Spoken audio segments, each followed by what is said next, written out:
Hi friends, நாளைக்கு மகாநதி சீரியலில் என்ன நடக்க போகுதுன்னு பார்க்கலாம். வாங்க ஃப்ரெண்ட்ஸ், வீடியோக்குள்ளே போகலாம். இன்னும் நம்ம சேனலை சப்ஸ்கிரைப் பண்ணாதவங்க சப்ஸ்கிரைப் பண்ணிக்கோங்க. காவேரியோட அம்மா சாரதா காவேரியை தண்ணி எடுத்துகிட்டு வர சொல்லி கீழே அனுப்பி விட்டுறாங்க.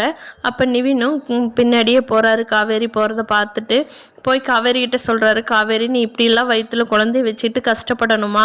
உங்கள் வீட்டில் சொல்லிடு, விஜய் வந்ததுக்கப்புறமா அவர்கிட்டையும் சொல்லிக்கலாம், இப்படிலாம் சிரமப்பட வேண்டாம், குழந்தைக்கு ஏதாவது ஆயிரப்போகுது அப்படிங்கிறாரு.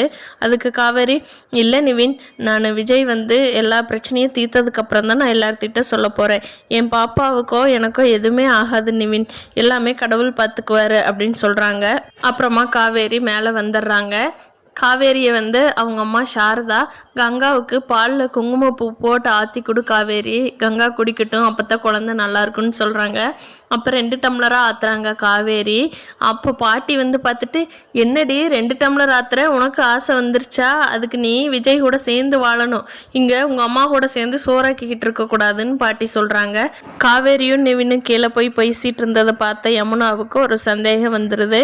நிவின் கிட்ட தனியாக கூட்டிகிட்டு போய் யமுனா கேட்குறாங்க, நீங்களும் காவேரியும் எங்கே வெளியில் போயிட்டு இருந்தீங்க, அன்றைக்கி காரில் போனதை நான் பார்த்தேன் அப்படிங்கிறாங்க.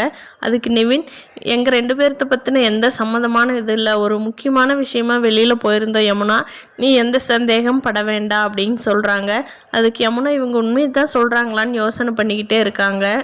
நீங்கள் நிஜமாக தான் சொல்கிறீங்களா? உங்களோட பழைய ஞாபகங்கள்லாம் உங்கள் 2 பேர்த்துக்குமே ஞாபகம் வந்து எதுவும் பண்ணிகிட்டு இருக்கீங்களா அப்படின்னு யமுனா கேட்குறாங்க. அதுக்கு நிவின் வந்து நடந்த உண்மையெல்லாம் சொல்ல போகிறாரா என்னங்கிறத வரும் நாட்களில் பொறுத்திருந்து பார்ப்போம். Thank you friends.